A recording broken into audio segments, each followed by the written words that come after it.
주님께서 받으셔야 할 고난과 죽음에 대해서 말씀하셨을 때 베드로는 그러지 마시라고 강력히 만류합니다. 베드로가 왜 말립니까? 주님께서 죽으시면 안 되죠. 살아 계셔야만 그리스도의 사명을 감당할 수 있을 거라고 생각을 했습니다. 사실 그렇게 생각하는 것이 또 보통이겠죠. 다들 죽으면 끝이라고 생각하잖아요. 서기관들도 실제로 그렇게 가르쳤어요. 어떻게 가르쳤냐면 엘리야가 오면 모든 것을 회복시킬 것이다. 엘리야가 모든 것을 회복시키면 그 다음에 오는 메시아는 뭐합니까? 메시아는 영광 중에 와서 우리를 다스릴 것이다. 이렇게 가르쳤습니다. 왜냐하면 메시아가 죽는다는 것을 상상도 못했던 거예요.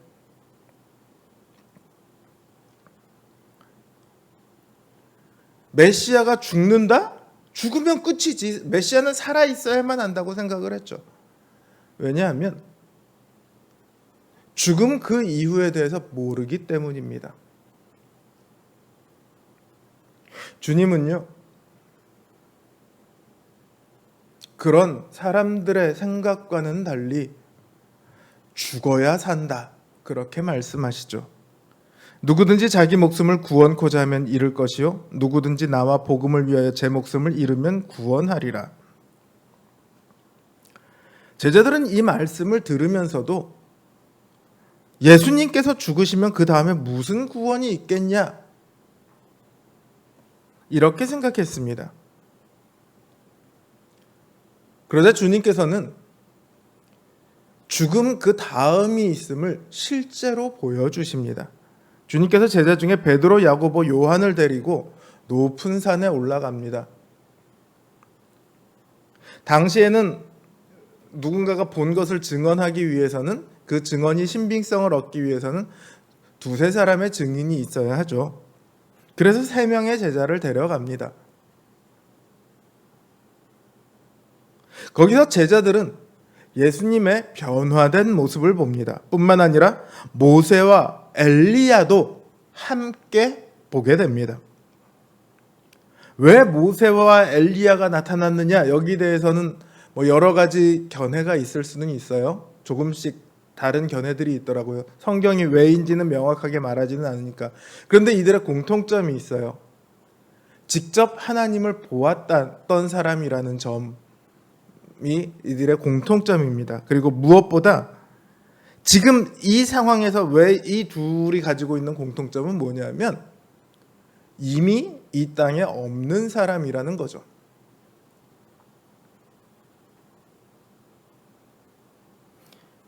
이 땅에 있어서는 안 되는 사람이에요. 모세만 해도 얼마 전 사람입니까? 약 1000몇백 년 전 사람입니다. 그런데 이들이 지금 제자들 앞에 나타납니다. 죽음 이후에 아무것도 없다면은요, 이들은 나타날 수가 없죠. 죽어서 없어졌는데 어떻게 나타납니까? 그런데 이들이 이 제자들의 눈앞에 나타났다는 것은 죽음 이후가 있다는 가장 강력한 증거입니다. 죽은 사람이 나타난 것보다 죽음 이후가 있다는 더 강력한 증거가 어디 있습니까? 제자들은 이제 이들을 눈으로 보고 있어요. 죽음 이후가 있다는 것을 자신들의 눈으로 보고 있습니다. 자, 그렇습니다. 죽음 그 다음이 확실히 있습니다. 그럼 그 다음은 어떤 모습이겠습니까? 예수님의 변화된 모습이 그걸 보여주고 있어요. 그 옷이 광채가 나며 세상에서 빨래하는 자가 아무리 빨래를 해도 그렇게 희게 할 수 없을 만큼 심히 희어졌다, 이렇게 말하고 있습니다. 거기다가요, 마태나 누가는 그 얼굴에 광채가 나타났다, 이렇게 기록하고 있습니다. 이 모습은요, 예수님께서 이 땅에 오시기 전에 천상에 계셨을 때의 모습이며 동시에 영광 중에 다시 오실 때의 그 모습입니다. 요한계시록에 보면 예수님의 모습에 대해서 사도 요한이 환상 중에 본 것을 쭉 기록하고 있는데 얼굴에서 광채가 났더라. 이런 기록이 있죠. 보좌에 앉으시는 그 주님의 모습이에요. 이 모습을 보고 베드로는 대뜸 말합니다. 여기가 좋사오니 주님과 모세와 엘리야를 위해 초막을 짓겠습니다. 본문을 보면 아니 무슨 말씀을 하실까 심히 두려워했다고 하면서도 여기가 좋다고 얘기를 해요. 두려우면서 어떻게 좋죠?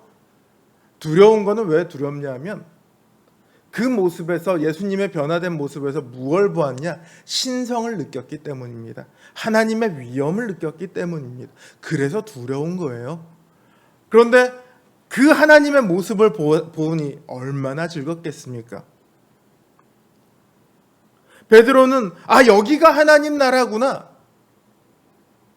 죽기 전에 보리라 했던 그 하나님 나라가 지금인가 보다. 이렇게 생각했을 수도 있겠죠. 하지만 베드로는요, 주님께서 영광을 받으시기 전에 고난과 죽음이 있어야 한다는 그 말씀을 아직도 이해하지 못했어요. 예수님의 이 영광의 모습은요, 지금 이대로 너무 좋습니다. 이대로만 그냥 계십시오. 이렇게 할 수 있는 모습이 아니에요. 죽음을 거쳐서 죽고 다시 살아나야지만 완성될 모습입니다.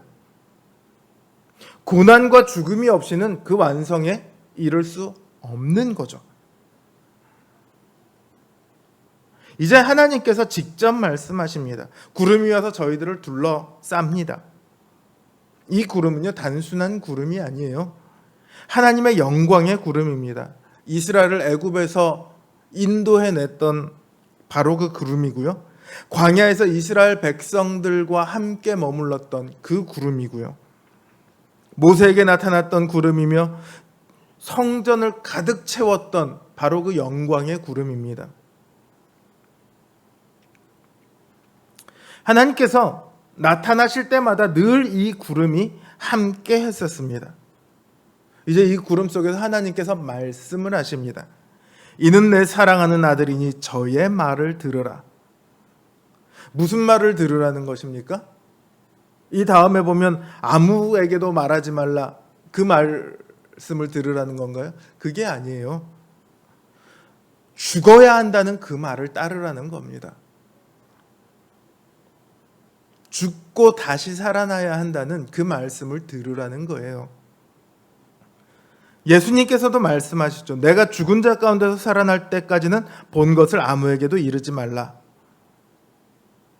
본 것을 아무에게도 이르지 마라가 핵심이 아니라 핵심이 어디 있습니까?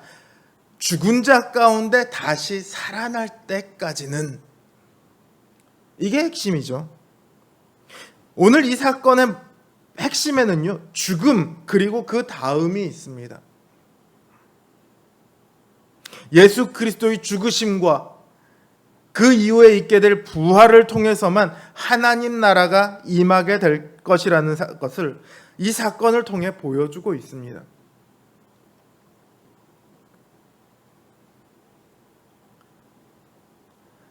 주님은 부활하시기 위해 죽으셨습니다. 우리를 다시 살리시기 위해 죽음의 길을 가셨습니다. 그리고 우리더러 이제 그 길을 따라오라고 하십니다. 하지만 그 길은 죽음의 길이 결코 아닙니다. 죽음을 넘어서는 길이죠. 죽을 각오로 따라와라 이런 말이 아닙니다. 이 땅에 대해서 반드시 죽어야만 한다는 말입니다. 이 땅에 대해 살고자 하는 사람은 구원에 이를 수 없습니다. 우리는 이 땅 너머를 보고 걸어야 합니다. 이 땅의 고난과 괴로움이 우리에게 없을 수 없겠죠. 그러나 그것들은 잠깐의 것입니다. 죽음 그 너머에 있는 영광의 소망을 붙드시기 바랍니다. 그곳에서 우리는 영광의 주님과 함께 또한 영광스러운 모습으로 서게 될 것입니다. 죽음 그 너머를 꿈꾸며 믿음으로 주님을 따라가는, 또 이 세상을 이기는 우리 성도님들 되시길 주님의 이름으로 기원합니다.